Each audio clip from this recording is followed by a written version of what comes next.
प्राकृत अनुरागी सभी महानुभावों को मेरा डॉक्टर पुलक गोयल का यथा योग्य अभिवादन, सादर जय जिनेन्द्र। आज हम प्राकृत डिप्लोमा कोर्स के अंतर्गत पाठ्य पुस्तक प्राकृत व्याकरण के पाठ क्रमांक 3 कारक के दूसरे भाग को देख रहे हैं। पिछले वीडियो में आपने कारक का सामान्य परिचय देखा, कारक और विभक्तियों का आपसी संबंध भी आपने समझा। अब यहाँ पर एक एक विभक्ति को कारक के साथ अटैच करके समझने का प्रयास करेंगे। आज के इस पाठ में आपको प्रथमा विभक्ति जो कि कर्ता कारक है, इसको हम समझेंगे। कहाँ कहाँ पर वाक्य में किस प्रकार से प्रथमा विभक्ति का प्रयोग होता है, कर्ता के रूप में प्रयोग होता है, ये सब आपको आज विस्तार के साथ, उदाहरणों के साथ समझने को मिलेगा। चलिए पाठ शुरू करते हैं। प्रथमा विभक्ति कर्ता कारक, इसमें पॉइंट वाइज लिखा हुआ है। सबसे पहला पॉइंट, जिस व्यक्ति या वस्तु के विषय में कुछ कहा जाता है उसे वाक्य का कर्ता कहते हैं। सबसे पहले कर्ता किसे कहते हैं? जिस व्यक्ति या वस्तु के विषय में कुछ कहा जा रहा है वह कहलाता है कर्ता, और वह प्रथमा विभक्ति में रखा जाता है। यहां पर एक उदाहरण दिया है, जैसे नरिंदो परमेसरम पणमयी। नरिंदो राजा परमेसरम परमेश्वर को पणमयी प्रणाम करता है। इस वाक्य में पणमयी क्रिया को करने वाला नरिंद कर्ता है और प्रथमा विभक्ति में है। इस तरह से कर्तृवाच्य के कर्ता में प्रथमा विभक्ति होती है। यहाँ पर कर्तृवाच्य वाच्य के बारे में आप प्राकृत सर्टिफिकेट कोर्स में पढ़ चुके हैं, और यदि आप भूल गए हो तो कर्तृवाच्य, कर्मवाच्य और भाववाच्य के जो पाठ हैं वो आप प्राकृत प्रशिक्षण यूट्यूब चैनल पर दोबारा से देख सकते हैं। तो आपने कर्तृवाच्य में तो जो कर्ता है वह प्रथमा विभक्ति में होता है, लेकिन कर्मवाच्य में कैसा है? दूसरे पॉइंट पर आइए। कर्मवाच्य में वाक्य बनाते समय कर्तृवाच्य के कर्म में, फिर से देखिए, कर्मवाच्य में वाक्य बनाते समय कर्तृवाच्य के कर्म में प्रथमा विभक्ति होती है। कर्तृवाच्य में कर्ता में प्रथमा विभक्ति होती है, लेकिन कर्मवाच्य में कर्तृवाच्य के कर्म में प्रथमा विभक्ति होती है। ठीक है ना? जैसे उदाहरण यहां पर, माया ए, माया ई, माया अ, कहा, सुनिजई, सुनी अई आदि। माया माता के द्वारा कहा, कथा सुनी जाती है। अब यहाँ पर यह कर्मवाच्य है। कर्मवाच्य में कर्म के अनुसार क्रिया होती है। माता के द्वारा कथा सुनी जाती है, कर्म यहाँ पर है कथा, कथा के अनुसार ही सुनी जाती है, यह लिखा है। अब कथा जो है यहाँ पर प्रथमा विभक्ति में आया है, मतलब कर्मवाच्य में जो कर्म होता है वह प्रथमा विभक्ति में आता है। कर्तृवाच्य में जो कर्ता है वह प्रथमा विभक्ति में आता है। ये डिफरेंस हमको याद रखना है। यह डिफरेंस सिर्फ प्राकृत भाषा में हो ऐसा नहीं है, संस्कृत, हिंदी आदि सभी भाषाओं में ऐसा ही चलता है। यहाँ कहा यानी कथा प्रथमा विभक्ति में है। इस वाक्य का कर्तृवाच्य हुआ। अगर हम इस कर्मवाच्य के वाक्य को कर्तृवाच्य में कन्वर्ट करते हैं तो माया कहम सुणई, सुणए, सुणदी आदि। इसका अर्थ होगा माया माता कहम कथा को, सुनई सुनये सुनती इत्यादि सुनती है, माता कथा को सुनती है। अब तीसरे पॉइंट पर आइए। तीसरे पॉइंट के 3 बिंदु हैं। पहला बिंदु, प्रथमा विभक्ति का उपयोग शब्द का अर्थ और लिंग दोनों बतलाने के लिए किया जाता है। अतः जब किसी शब्द का कोई अर्थ निकालना हो तो उस शब्द में प्रथमा विभक्ति लगाते हैं। क्या मतलब? नरिंद शब्द का उच्चारण निरर्थक होगा, केवल शब्द है नरिंद, किंतु यदि नरिंदो कहें तो राजा उस शब्द का अर्थ होगा। प्राकृत भाषा हो या संस्कृत भाषा हो, इनमें जब तक विभक्ति नहीं लगती है तब तक शब्द का अर्थ भी क्लियर नहीं होता है। मतलब शब्द का क्या अर्थ है जब तक उसमें विभक्ति नहीं होगी। अगर विभक्ति जो अलग अलग विभक्तियां लगेंगी तो अलग अलग अर्थ हो जाएगा। बिना विभक्ति लगे उसका अर्थ निकालना संभव नहीं है। इसलिए अगर शब्द का अर्थ हमें चाहिए है तो उसमें प्रथमा विभक्ति लगाई जाती है। यहाँ पर उदाहरण भी दिया। यहाँ नरिंदो शब्द से ज्ञात होता है कि यह शब्द पुल्लिंग है और इसका अर्थ राजा है। अगर यहाँ पर नरिंदो की जगह कुछ और लिंग में होता तो इसी प्रकार तडो, तडी, तडम शब्द प्रथमा विभक्ति में रखे गए हैं। अब ये तडो पुल्लिंग है, तड़ी स्त्रीलिंग है, तडम नपुंसकलिंग शब्द है। तडो, तड़ी, तडम शब्दों के लिंग हैं, पुल्लिंग, स्त्रीलिंग और नपुंसकलिंग। और किनारा इनका अर्थ है। तट शब्द है, प्राकृत में तीनों लिंगों में प्रयोग किया जाता है। तो यहाँ पर पुल्लिंग, स्त्रीलिंग, नपुंसकलिंग तीनों में इसका प्रयोग करके बताया। और यह अर्थ तो एक ही है किनारा, लेकिन ये अलग अलग लिंग में है। तो अब इसमें अगर हम प्रथमा विभक्ति का प्रयोग नहीं करेंगे तो हमें ना तो इसके लिंग का पता चलेगा और ना ही इसका अर्थ ही हमें ज्ञात हो सकेगा। इसलिए संज्ञा, सर्वनाम और विशेषण में अर्थ निकालने के लिए प्रथमा विभक्ति के प्रत्यय जोड़े जाते हैं। यहां संज्ञा के तो उदाहरण दे दिए। सर्वनाम का देखिए, सो ये पुल्लिंग में है, सा स्त्रीलिंग में है, तम नपुंसकलिंग, सो यानी वह, सा यानी वह, तम यानी वह नपुंसकलिंग में।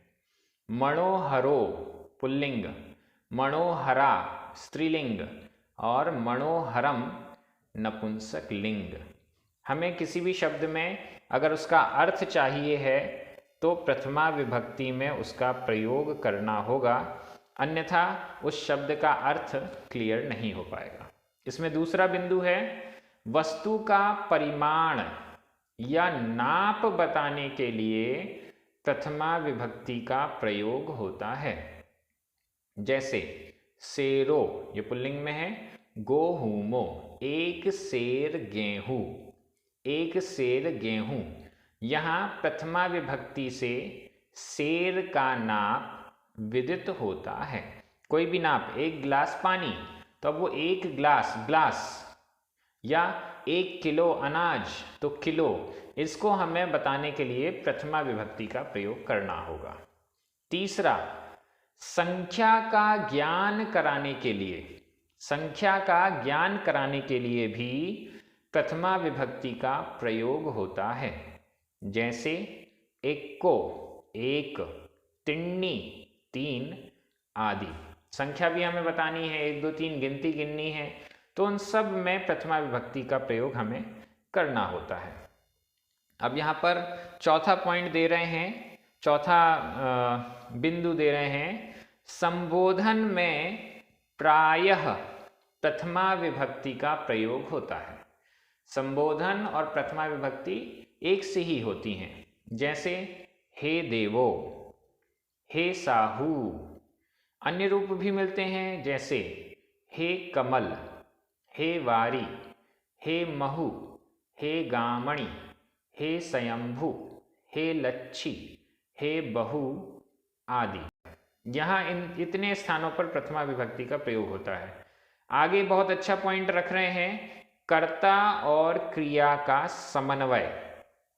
प्रथमा विभक्ति को समझने के लिए हमें कर्ता और क्रिया का समन्वय भी समझना जरूरी है, तब जाकर हम कर्ता कारक को अच्छे से समझ पाएंगे।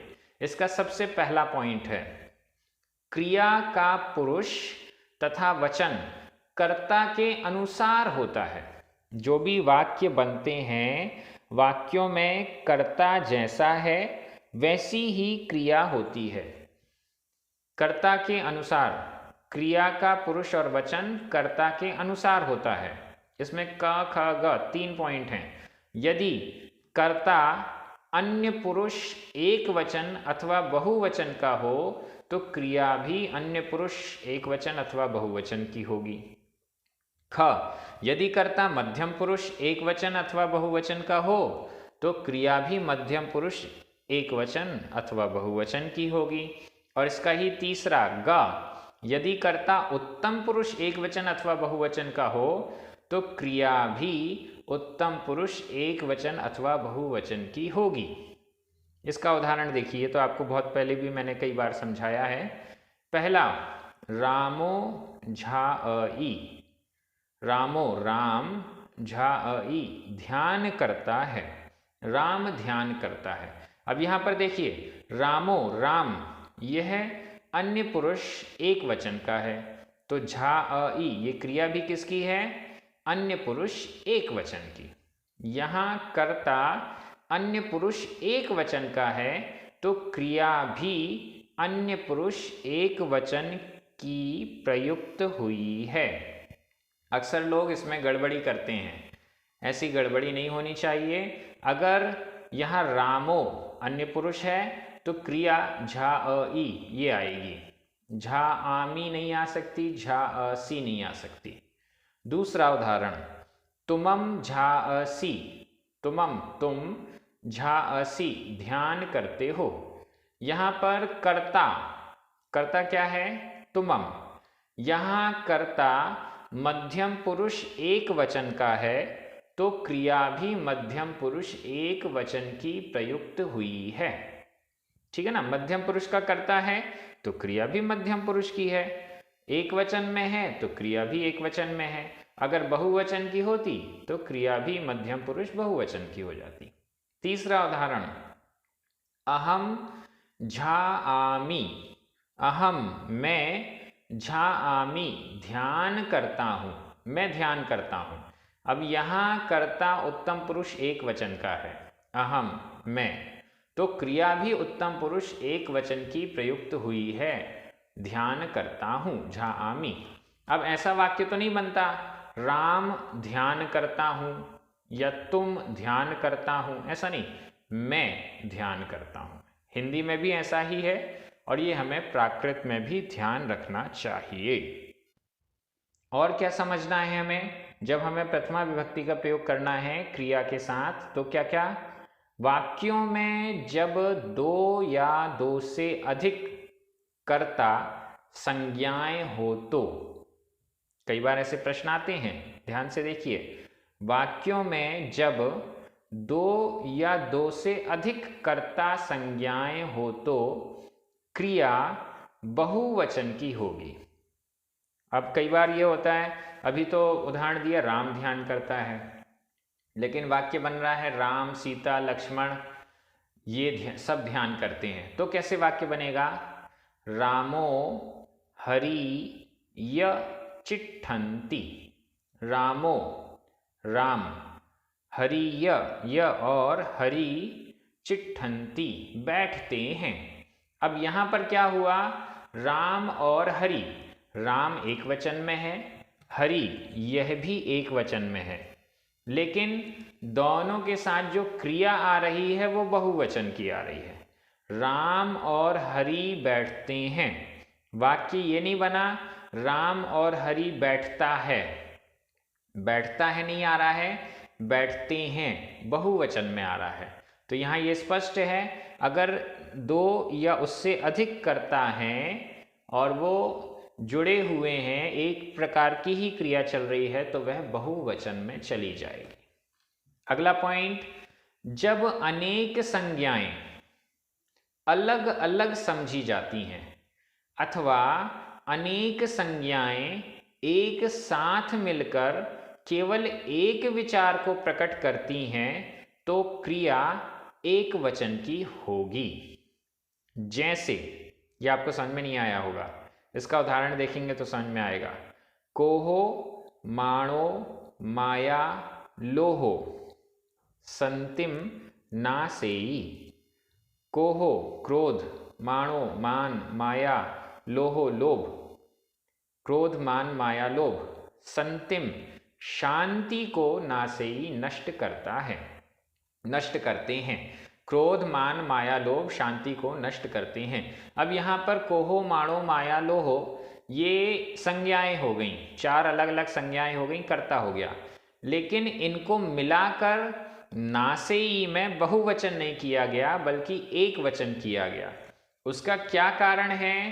पहला कारण, ये सारी संज्ञाएं चार मिलाकर एक है, और दूसरा कारण शांति को नष्ट करता है। क्रोध भी शांति को नष्ट करता है, मान भी शांति को नष्ट करता है, माया भी शांति को नष्ट करता है, लोभ भी शांति को नष्ट करता है। ये चारों मिलकर शांति को नष्ट करते हैं ऐसा नहीं है। चारों मिलकर शांति को नष्ट करते हैं ऐसा नहीं है। अगर ये होता कि ये चारों मिलकर शांति को नष्ट करते हैं तो यहाँ पर नासेई की जगह नासंती आ जाता, नष्ट करते हैं, तो अर्थ निकलता कि क्रोध मान माया लोभ ये पूरे शांति को नष्ट करते हैं। लेकिन यहाँ अर्थ निकालना है क्रोध भी शांति को नष्ट करता है, मान माया लोभ ना हो, क्रोध हो तो भी शांति नष्ट हो जाएगी, मान अकेला हो तो भी शांति नष्ट हो जाएगी, माया और लोभ अकेले हो तो भी शांति नष्ट हो जाएगी। यह अर्थ निकालना है। इस दृष्टि से यहाँ पर एक वचन का प्रयोग किया है। ये रहस्य भी हमें जब हम शास्त्रों को, ग्रंथों को पढ़ेंगे, लिटरेचर जो प्राकृत का साहित्य है वह जब हम पढ़ेंगे तो हमें यह बात ध्यान में रखनी होगी, तभी हम सही अर्थ निकाल पाएंगे। मैं आपसे पिछले वीडियो में भी कहा था मैंने कि ये कारक के ऐसे वीडियोस हैं जो आप बार बार देखना चाहेंगे। आप कोई ग्रंथ प्राकृत का पढ़ रहे हैं, आपको कोई विभक्ति वहाँ पर समझ में नहीं आ रही है, कारक का यह प्रयोग यहाँ ऐसा क्यों हुआ, यहाँ प्रथमा विभक्ति क्यों हुई, यहाँ तृतीया क्यों हुई, तो आपको ये वीडियोस बार बार देखने होंगे, अच्छे से ध्यान से समझने होंगे। अगला पॉइंट चलते हैं, चौथा बिंदु इसमें जो आ रहा है, जब वाक्य में एक वचन का संज्ञा कर्ता अथवा से जुड़ा होता है। इसके पहले तो और से जुड़ा था, अब यदि ये अथवा से जुड़ा होता है तो एक वचन की क्रिया आती है। वाक्य में दो कर्ता हैं और वो अथवा से जुड़े हुए हैं, एक वचन में हैं, तो क्या होगा? अथवा से जुड़ा है इसलिए एक वचन। किंतु जब कर्ता भिन्न भिन्न वचनों का हो, एक कर्ता तो एक वचन है, एक बहुवचन है, तो क्या होगा? तो क्रिया निकटतम कर्ता के अनुसार होगी। निकटतम यानी एकदम पास वाला कर्ता कौन सा है वाक्य में? उदाहरण देखिए, समझ में आएगा आपको। पहला उदाहरण, राया मंती व व्यारई। राया राजा, मंतीवा अथवा मंत्री, व्यारई विचार करता है। राजा भी एक वचन में है, मंत्री भी एक वचन में है, और ये अथवा से जुड़ा हुआ है, और से जुड़ा नहीं है। अगर और से जुड़ा होता तो रामो हरि या चिट्ठंती बहुवचन हो जाता, लेकिन यहाँ अथवा से जुड़ा है इसलिए एक वचन में व्यारई एक वचन का ही प्रयोग हुआ है।